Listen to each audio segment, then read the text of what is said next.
Thank you very much, Nedi. I stand on existing protocol, and I'm so delighted, and I feel so blessed to join this elite group of women who are dedicated to bringing the issues concerning women to the forefront. It is so delightful to know that today we have a lot of vibrant, enterprising, well-educated women who have decided to take the bull by the horn to handle the issues of both misrepresentation and non-representation of women in politics, in education, in the social arena, and in all aspects of life.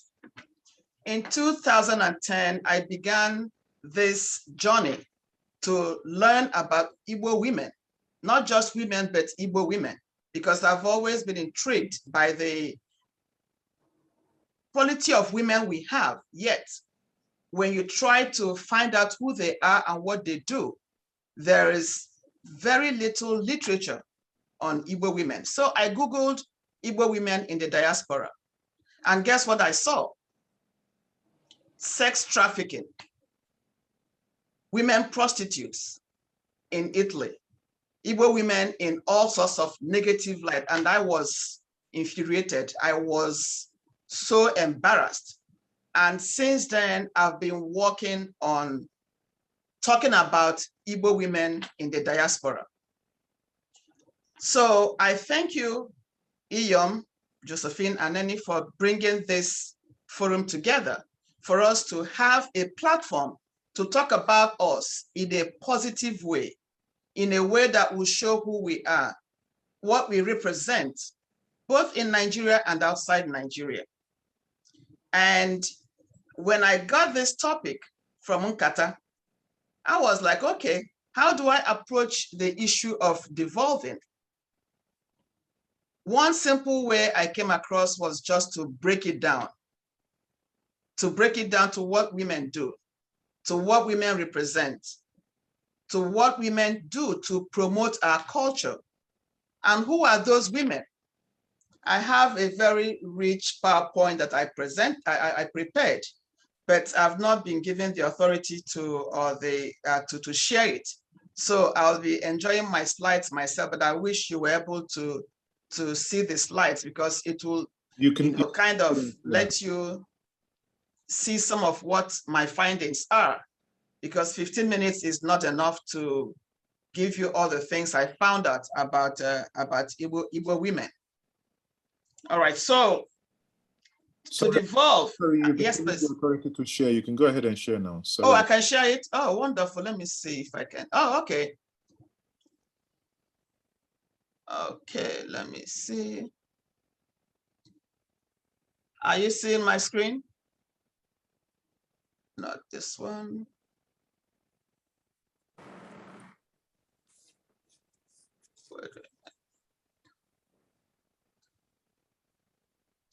Please, are you seeing my screen?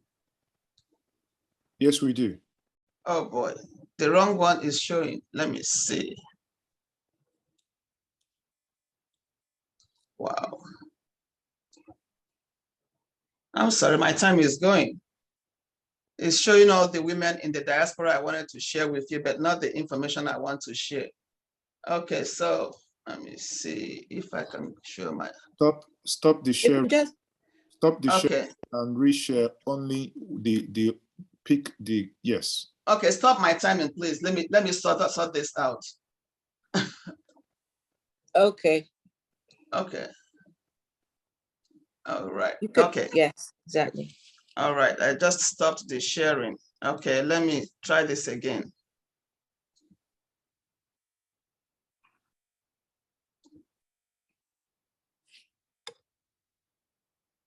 Wow, the same problem. All right. Wait a minute.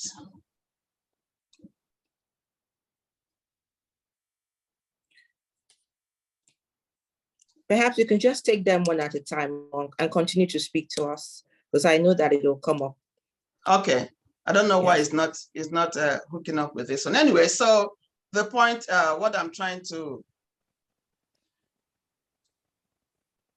Wow.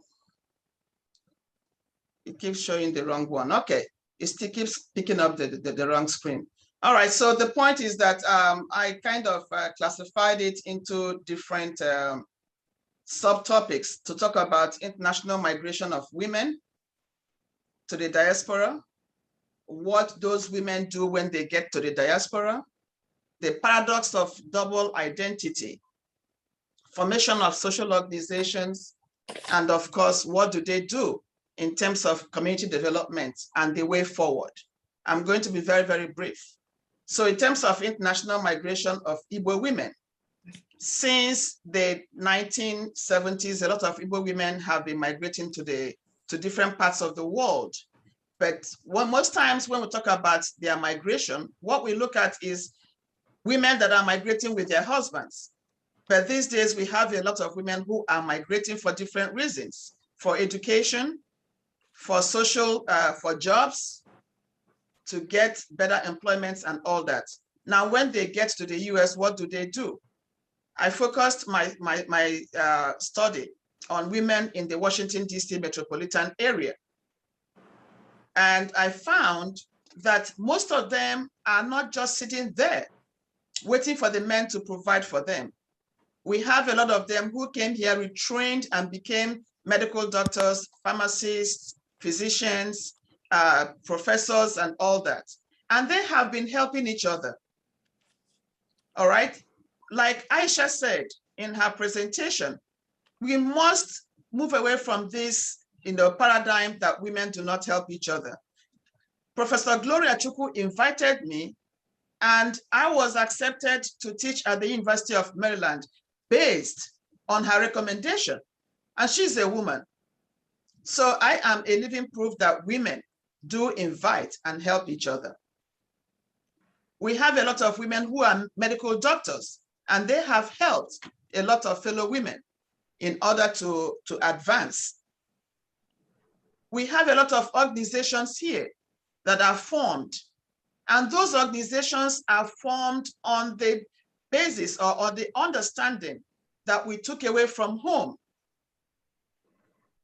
And that understanding is Onyaghala Nwanne ya. For those of you who don't understand Igbo, Onyaghala Nwanne ya simply means don't leave your brother or your sister behind. They form organizations that support individuals at home. They form organizations that build on what our parents put down that we inherited as individuals. We have so many female organizations here in Washington, DC area. They include Imo State Women Organization, Ezinne Association. We have nonprofits that ASA USA, Wealthy Gen, and these organizations do a lot to incorporate some of the values, some of the cultures that we inherited from our parents. The culture of respect, the culture of being your brother's keepers, the culture of being a good mother, being Ezinne, in order to push the agenda forward.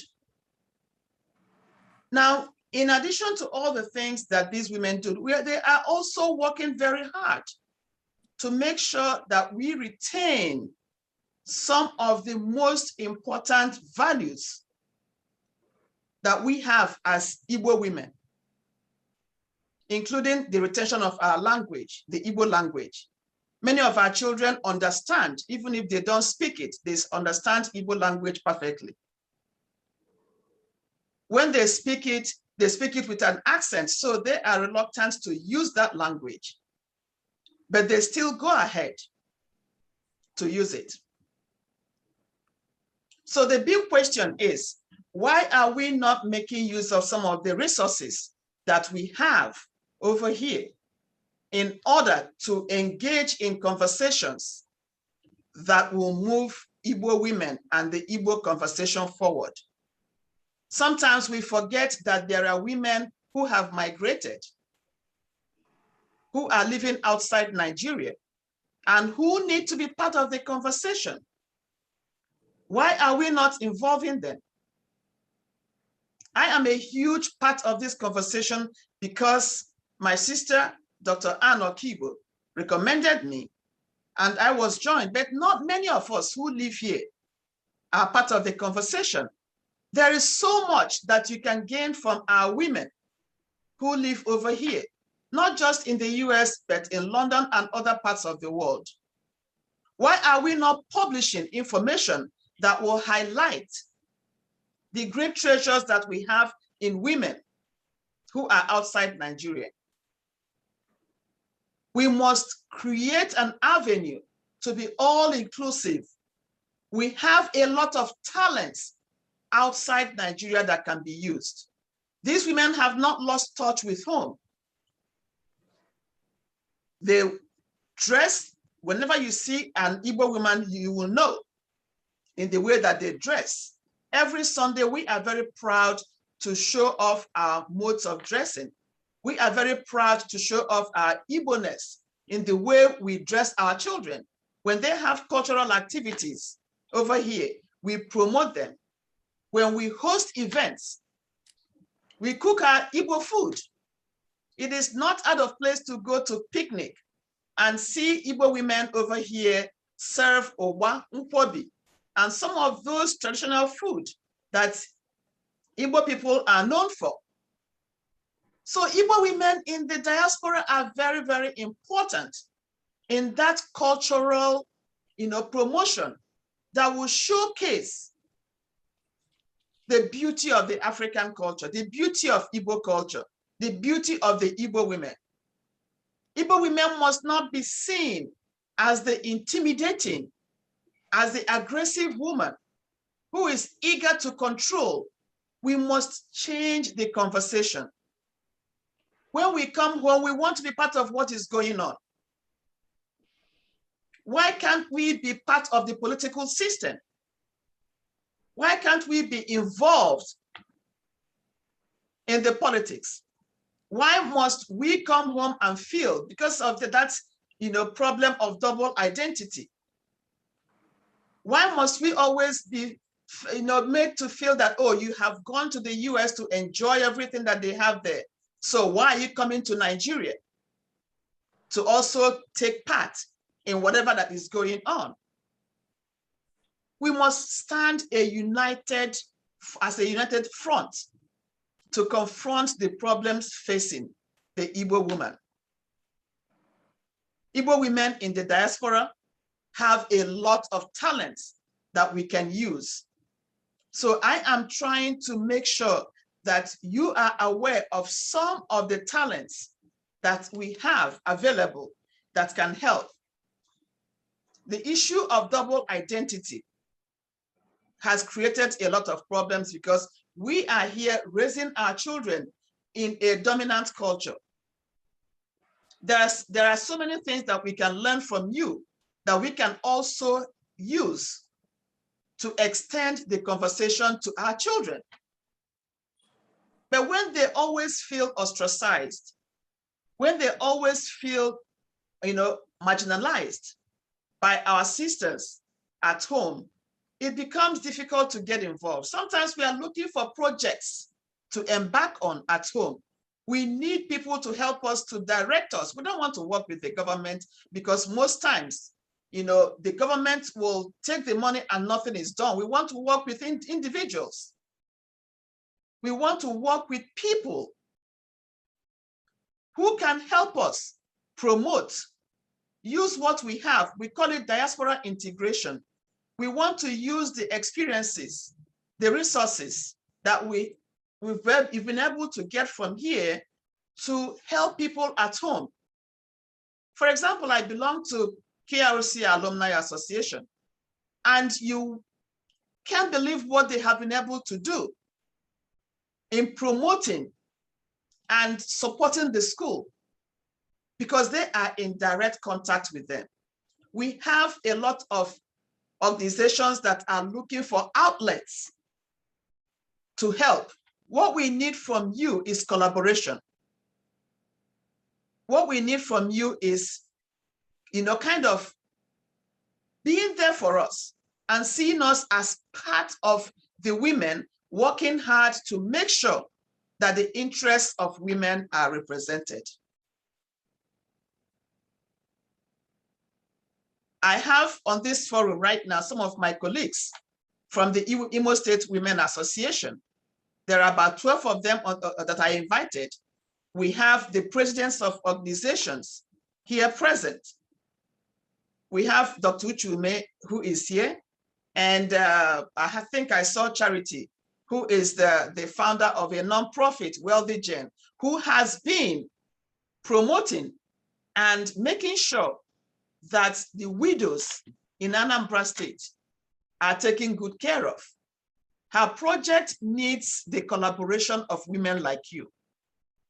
We need to bring to the forefront many of the activities these women are doing. We need to bring to the forefront many things that we are doing, some of the cultural promotions that we are involved in to make sure that the interests and the cultures of Igbo people are promoted.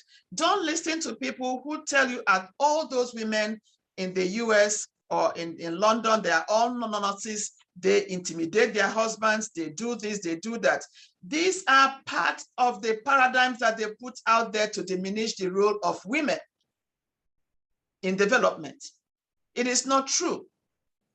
We have extremely hardworking women who are doing everything that they can.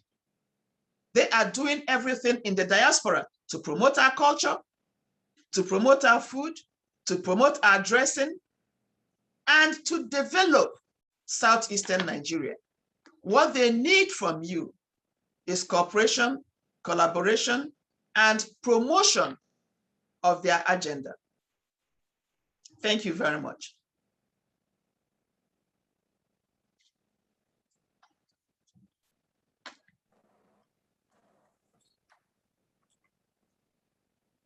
Okay.